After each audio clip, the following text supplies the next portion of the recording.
ಇವರ ಜೀವನ ಪರಿಸ್ಥಿತಿ ಯಾವ ರೀತಿ ಇದೆ ಅಂತಂದ್ರೆ ಸೀರಿಯಸ್ಲಿ ನಂಬೋದಕ್ಕಾಗಲ್ಲ. ಎಷ್ಟು ಇದ್ರಾಗಿದೆ ಅಂತಂದ್ರೆ ಇನ್ನು ಪಾಪ ಅವರು ಹೊರಗಡೆ ಟೈಲ್ಸ್ ಹಾಕ್ಸ್ಕೊಳ್ಳೋದಕ್ಕೂ ಕೂಡ ಇನ್ನೂ ವ್ಯವಸ್ಥೆ ಇಲ್ಲ. ಇನ್ನು ಮನೆಯೆಲ್ಲ ಸೋರುತ್ತೆ. ಇವ್ರ ಕೈಯಿಂದ ನೀವು ಮಸಾಜ್ ಮಾಡಿಸ್ಕೊಂಡ್ರೆ ಖಂಡಿತ ನಾನು ಗ್ಯಾರಂಟಿ ಕೊಡ್ತೀನಿ. ಸೊ ಒಳ್ಳೆ ಮಸಾಜನ್ನ ಅನುಭವಿಸ್ತೀರಾ. ಯಾವ ರೀತಿಯಾಗಿ ಎಲ್ಲಿ ಇರತಕ್ಕಂಥ ಮಸಾಜನ್ನ ಎಲ್ಲ ಮಾಡ್ತೀರಾ?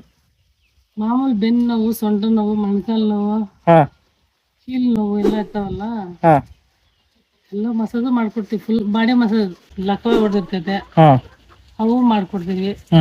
ಹಾಯ್ ಹಲೋ ಎಲ್ರಿಗೂ ನಮಸ್ಕಾರ. ನಾನು ನಿಮ್ಮ ನವೀನ್ ಕುಮಾರ್. ಸ್ನೇಹಿತರೆ, ಇವತ್ತು ನಾನು ನಿಮಗೆ ಒಂದು ಅದ್ಭುತವಾಗಿರ್ತಕ್ಕಂಥ ಒಂದು ಸ್ಥಳವನ್ನು ಪರಿಚಯ ಮಾಡಿಕೊಡ್ತಾ ಇದ್ದೀನಿ. ನಿಮಗೆ ಕೆಲಸ ಮಾಡಿ ಮೈಕೈ ನೋಯ್ತಾ ಇದೆಯಾ? ಅದೇ ರೀತಿಯಾಗಿ ನಿಮಗೆ ಕೆಲಸ ಮಾಡಿ ಬಾಡಿ ಎಲ್ಲ ಸ್ಟಿಫ್ನೆಸ್ ಆಗಿದೆಯಾ? ಹಾಗಾದ್ರೆ ನೀವು ಒಂದ್ಸಲ ಮಸಾಜ್ ಮಾಡಿಸ್ಕೋಬೇಕು ಅಂತ ಅಂದ್ಕೊಂಡಿದ್ದೀರಾ? ಹಾಗಾದ್ರೆ ಬೆಂಗಳೂರಲ್ಲಿ ನೀವು ಸುಮಾರು ಕಡೆ ಹೋಗಿ ವಿಚಾರಿಸಿರ್ತೀರಾ, ಸಾವಿರಾರು ರೂಪಾಯಿ ಖರ್ಚಾಗುತ್ತೆ. ಅದೇ ರೀತಿಯಾಗಿ ಅಲ್ಲಿ ಅಂತ ಕ್ವಾಲಿಟಿ ಆಗಿರ್ತಕ್ಕಂಥ ಮಸಾಜನ್ನು ಮಾಡ್ತಾರೆ ಅನ್ನೋದು ಗೊತ್ತಿರಲ್ಲ. ಸೊ ಸ್ನೇಹಿತರೆ, ನಾನು ನಿಮಗೆ ಪ್ರಕೃತಿ ದತ್ತವಾಗಿರ್ತಕ್ಕಂಥ ಒಂದು ಅದ್ಭುತವಾಗಿರ್ತಕ್ಕಂಥ ಸ್ಥಳವನ್ನು ಪರಿಚಯ ಮಾಡಿಸ್ತಾ ಇದ್ದೀನಿ. ಅದ್ರ ಜೊತೆಗೆ ಒಂದು ಅದ್ಭುತವಾಗಿರ್ತಕ್ಕಂಥ ವ್ಯಕ್ತಿಯನ್ನು ನಾನು ನಿಮಗೆ ಪರಿಚಯ ಮಾಡಿಸ್ತಾ ಇದ್ದೀನಿ. ಸೊ ಅವರು ಮಸಾಜ್ ಯಾವ ರೀತಿ ಮಾಡ್ತಾರೆ ಅಂತಂದ್ರೆ ನಿಮ್ಮನ್ನು ನೀವು ಮರ್ತೋಗ್ಬಿಡ್ತೀರಾ. ಹೊಗೇನಕಲ್ ಫಾಲ್ಸಲ್ಲಿ ಯಾವ ರೀತಿ ಮಸಾಜನ್ನು ಮಾಡ್ತಾರೆ ಅದರೆಲ್ಲರಷ್ಟು ಸ್ಟ್ರೆಂತನ್ನು ಯೂಸ್ ಮಾಡಿ ಇಲ್ಲಿ ಮಸಾಜನ್ನು ಮಾಡ್ತಾರೆ. ಆದ್ರೆ ಇವರ ಬಗ್ಗೆ ಜನರಿಗೆ ತುಂಬಾ ತುಂಬಾ ತುಂಬಾ ಕಮ್ಮಿನೇ ಗೊತ್ತಿದೆ. ಈ ಕಣ್ಣಲ್ಲಿ ಇನ್ನೂ ಏನೇನು ನೋಡ್ಬೇಕು. ಸೊ ಹಾಗಾದ್ರೆ ಬನ್ನಿ, ಅವರು ಯಾರು ಮತ್ತೆ ಆ ಸ್ಥಳ ಎಲ್ಲಿದೆ ಅಂತಕ್ಕಂಥದ್ದನ್ನ ನಾನು ನಿಮ್ಗೆ ಈ ಒಂದು ವಿಡಿಯೋದಲ್ಲಿ ತಿಳಿಸ್ಕೊಡ್ತೀನಿ.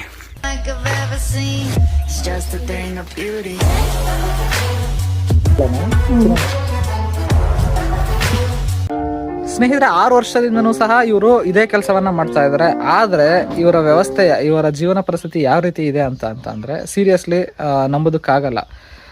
ಸೊ ಕೆಲವರು ಜನ ಸ್ಟ್ಯಾಂಡರ್ಡು ಮತ್ತು ಚೆನ್ನಾಗಿರೋ ಅಂತ ಹೋಗ್ಬಿಟ್ಟು ಮಸಾಜನ್ನು ಮಾಡಿಸ್ಕೋಬೇಕು ಅಂತ ಹೋಗಿ ಸುಮ್ಮನೆ ದುಡ್ಡನ್ನು ಲಾಸ್ ಮಾಡ್ಕೊತಾರೆ. ಅದರಲ್ಲಿ ಜಸ್ಟ್ ಒಂದು ಅರ್ಧ ಅಷ್ಟಾದ್ರೂ ಇಂಥವ್ರಿಗೆ ಸಹಾಯ ಮಾಡಿದ್ರೆ ತುಂಬ ರೀತಿಯಾಗಿರ್ತಕ್ಕಂಥ ಹೆಲ್ಪು ಜನರಿಗೆ ಆಗುತ್ತೆ. ಎಕ್ಸಾಂಪಲ್ ನೋಡ್ತಾ ಇದ್ರೆ ನಾನು ಹಿಂದ್ಗಡೆ ಅವ್ರ ಮನೆ ಕಾಣ್ತಾ ಇದೆ, ಎಷ್ಟು ಇದ್ರಾಗಿದೆ ಅಂತಂದ್ರೆ ಇನ್ನೂ ಪಾಪ ಅವರು ಹೊರಗಡೆ ಟೈಲ್ಸ್ ಹಾಕ್ಸ್ಕೊಳ್ಳೋದಕ್ಕೂ ಕೂಡ ಇನ್ನೂ ವ್ಯವಸ್ಥೆ ಇಲ್ಲ. ಇನ್ನು ಮನೆಯೆಲ್ಲ ಸೋರುತ್ತೆ. ಸ್ನೇಹಿತರೆ, ಈ ಥರದ ಪರಿಸ್ಥಿತಿ ಇರತಕ್ಕಂಥ ಜನರಿಗೆ ಖಂಡಿತ ಅವರು ಸುಮ್ಮನೆ ಇವತ್ತಿನ ದಿನದಲ್ಲಿ ತುಂಬ ಜನನ ನೋಡ್ತಾ ಇರ್ತೀವಿ, ಭಿಕ್ಷೆಯನ್ನು ಬಿಡ್ತಾ ಇರ್ತಾರೆ. ಆದರೆ ಇವರು ಸ್ವಾವಲಂಬಿಯಾಗಿ ತಮ್ಮ ಪರಿಶ್ರಮದಿಂದನೇ ಅವರು ಚೆನ್ನಾಗಿ ದುಡಿದು, ನನಗೆ ಏನು ವಿದ್ಯೆ ಗೊತ್ತಿದೆ, ಇವಾಗ ಮಸಾಜ್ ಮಾಡೋದೊಂದು ವಿದ್ಯೆ ಗೊತ್ತಿದೆ ಅಂದ. ಸೊ ಅವರು ನಾನು ಮಸಾಜ್ ಮಾಡ್ತೀನಿ, ಅದಕ್ಕೆ ತಕ್ಕಂಥ ದುಡ್ಡು ಕೊಟ್ಟರೆ ಸಾಕು, ಜನರು ನನ್ನ ಮನೆಗಿನೇ ಕ್ಲೀನ್ ಮಾಡಿಸ್ಕೊಂಡು ಸ್ವಲ್ಪ ಅಚ್ಚುಕಟ್ಟು ಮಾಡಿಸ್ಕೊಂಡು ನಮ್ಮ ಜೀವನೋಪಾಯನವನ್ನು ನಡೆಸ್ತೀವಿ ಅಂತ ಒಂದು ಮಾತನ್ನು ಹೇಳ್ತಾ ಇದ್ದಾರೆ. ಸೊ ಇಂಥವ್ರು ಸಿಗೋದು ತುಂಬ ಅಪರೂಪ. ಸ್ನೇಹಿತರೆ, ಇವರು ನಿಮಗೆ ಇವ್ರ ಕೈಯಿಂದ ನೀವು ಮಸಾಜ್ ಮಾಡಿಸ್ಕೊಂಡ್ರೆ ಖಂಡಿತ ನಾನು ಗ್ಯಾರಂಟಿ ಕೊಡ್ತೀನಿ. ಸೊ ಒಳ್ಳೆ ಮಸಾಜನ್ನು ಅನುಭವಿಸ್ತೀರಾ. ಅಕ್ಕ ನಮಸ್ಕಾರ. ನಮಸ್ಕಾರ ಅಕ್ಕ, ತಮ್ಮ ಹೆಸರು? ರಾಧಮ್ಮ ಅಂತ. ರಾಧಮ್ಮ ಅಂತ. ಅಕ್ಕ, ನೀವು ಎಷ್ಟು ವರ್ಷದಿಂದ ಇದು ಮಸಾಜನ್ನು ಮಾಡ್ತಾ ಇದ್ದೀರಾ? 6 ವರ್ಷದಿಂದ. 6 ವರ್ಷದಿಂದ. ಯಾವ ರೀತಿಯಾಗಿ ಎಲ್ಲಿ ಇರತಕ್ಕಂಥ ಮಸಾಜನ್ನೆಲ್ಲ ಮಾಡ್ತೀರಾ? ಮಾಮೂಲಿ ಬೆನ್ನು ನೋವು, ಸೊಂಟ ನೋವು, ಮೊಣಕಾಲು ನೋವು, ಕೀಲ್ ನೋವು ಎಲ್ಲ ಇರ್ತಾವಲ್ಲ, ಎಲ್ಲ ಮಸಾಜ್ ಮಾಡ್ಕೊಡ್ತೀವಿ. Full body massage. ಇವಾಗ ಕೆಲವ್ರಿಗೆ ಲಕ್ಕವ ಹೊಡೆದಿರ್ತೈತೆ, ಅವು ಮಾಡ್ಕೊಡ್ತೀವಿ. ಗಾಡಿ ಒಳಗೆ ಬಿದ್ದು ಎಲ್ಲ ನೋವು ಇರ್ತವೆ, ಹಳೆ ನೋವುಗಳು. ಅಂತ ಹಳೆ ನೋವುಗಳೆಲ್ಲ ಕಮ್ಮಿ ಆಗ್ತದೆ. ನಮ್ಮಂತ ಆಯಲ್ ಚೆನ್ನಾಗಿರ್ತೈತೆ, ಒಳ್ಳೆ ಆಯಲ್. ಏನಂದ್ರೆ ಇಲ್ಲ ಅಷ್ಟಕ್ಕಷ್ಟೇ, ಒಂದು ಬೇರೆ ಕಡೆ 200 ಕೊಟ್ರೆ ಇಲ್ಲಿ 100 ಕೊಡ್ತಾರೆ. ಇರೋದ್ರಾಗೆ 4 ಜನಕ್ಕೆ ಒಳ್ಳೇದ್ ಮಾಡ್ಬೇಕು ಕಲ್ತಿದ್ದೀವಿ, ಒಳ್ಳೇದ್ ಮಾಡ್ತೀವಿ. ಎಷ್ಟನ ಬರ್ಲಿ ನಮ್ ಜೀವನಕ್ಕೆ. ಹಳ್ಳಿ ಕಡೆ ಹೋಗ್ತೀನಿ, ಸಿಟಿ ಕಡೆ ಹೋಗ್ತೀನಿ. ಸಿಟಿ ಕಡೆ ಮಸಾಜ್ 1000 ಕೊಡ್ತಾರೆ. ಇಲ್ಲೆಲ್ಲ 200, 300, 500 ಹಿಂಗೆ ಒಬ್ಬೊಬ್ರು. ಸಾಹುಕಾರರು ಜಾಸ್ತಿ ಕೊಡ್ತಾರೆ, ಬಡವರು ಕಮ್ಮಿ ಕೊಡ್ತಾರೆ.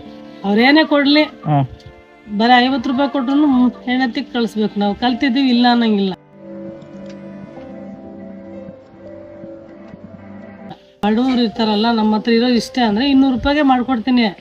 ಇಲ್ಲ ಅಂದ್ರೆ ನಾವು ಬೆಂಗಳೂರಿನೆಲ್ಲ ಹೋಗ್ತೀನಿ, ಅವ್ರಿಗೆಲ್ಲ 1000 ರೂಪಾಯಿ. ದೊಡ್ಡಬಳ್ಳಾಪುರದಿಂದ ಬರ್ತಾರೆ, ಗೌರಿಬಿದನೂರಿಂದ ಬರ್ತಾರೆ, ಅವರೆಲ್ಲ 1000 ಕೊಡ್ತಾರೆ. ಈ ಕಡೆ ಇರೋರೆಲ್ಲ 500 ರೂಪಾಯಿ ಕೊಡ್ತಾರೆ. ಒಬ್ಬರು ಫುಲ್ ಮಸಾಜ್ ತಲೆಯಿಂದ ಹಿಡಿದು ಕಾಲ್ವರೆಗೂ ನೀಟಾಗಿ ಮಾಡ್ಕೊಡ್ತೀವಿ. ಬೇಕು 1.5 ಗಂಟೆ 2 ಗಂಟೆ ಟೈಮು. ಮಿಷಿನ್ ಇಲ್ಲ, ಏನಿಲ್ಲ, ಕೈಯಾಗೆ ಮಾಡ್ಕೊಡೋದಲ್ವ, ನಮಗೂ ಕಷ್ಟ ಇದೆ.